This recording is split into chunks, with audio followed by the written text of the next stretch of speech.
Hello नमस्ते guys, फेरि पनि नयाँ भिडियोको साथमा चाहिँ उपस्थित भएको छु। मैले चाहिँ आज फिनल्यान्डको बारेमा है, तपाईले फिनल्यान्ड आउनु भन्दाखेरि अगाडि है, चाहे स्टुडेन्टमा आउनुहुन्छ, चाहे त वर्किङमा, चाहे केमा आउनुहुन्छ है, आउँदाखेरि यहाँ एकदमै इम्पोर्टेन्ट चिज ल्याउनु पर्ने कुराहरू म तपाईलाई भन्छु। सबैभन्दा इम्पोर्टेन्ट कुरा भनेको तपाईसँग अब ठिक छ उतै यतै किनमेल गर्ने ब्यालेन्सहरू मस्त ल्याउनु भएको छ, पैसाहरू बोकेर आउनु भएको छ भनेदेखि यहीँ पनि पाइन्छ।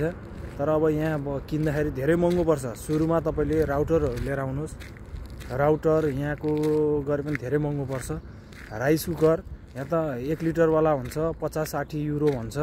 हामीले पनि झन्डै 50-40 युरोमा किनेको थियौँ। सानो छ, 3 जनालाई पनि पुग्दैन है। अब नेपाली हो, दबाएर खाइन्छ हैन।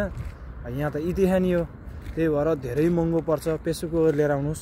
यहाँको भाँडाकुँडा खासै हुँदैन हैन, बरु अरू यहाँ किन्दा हुन्छ। अनि त्यहाँबाट तपाईको प्लग यहाँ फरक लाग्छ है। प्लग पनि तपाईले यहाँ लाग्ने प्लगहरू पनि फरक छ।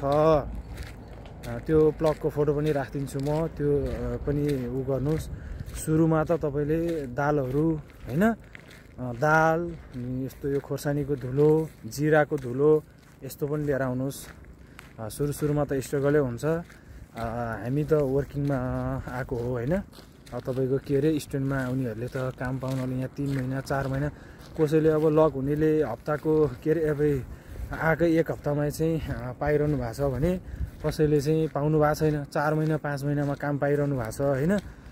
त्यो कन्डिसनमा त गाह्रो हुन्छ। तपाईलाई यहाँ तेल मसला, तेल किने भने जिराहरू तपाईलाई पुग्ने 1 वर्षलाई पुग्ने लिएर आउनुहोस्। जिरा, बेसार, अनि त्यहाँबाट के अरे खोर्सानीको धुलो। यहाँ खोर्सानीहरू पनि धेरै नै महँगो पर्छ। यहाँ एकदमै महँगो, खानेकुराहरू धेरै महँगो छ। यस्तो कुराहरू लिएर आउनुहोस् हैन।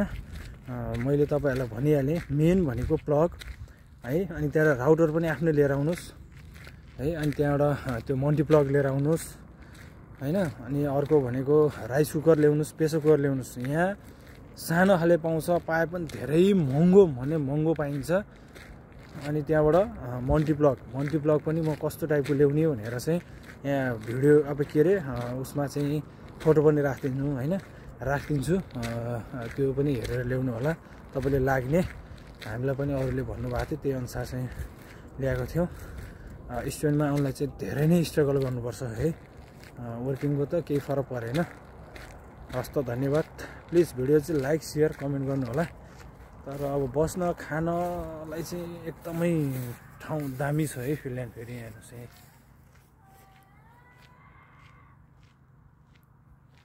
यहाँ हेर्नुहोस् ल है। अब म अरू पनि भिडियो बिस्तारै लिएर आउँछु। म पनि आएको भर्खर 1 महिना भयो।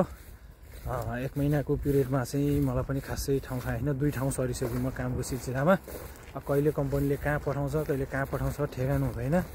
तपाईँको यहाँ चाहिँ यस्तो दामी छ है। यहाँ चाहिँ आएर बस्न ओर्न पाइयो।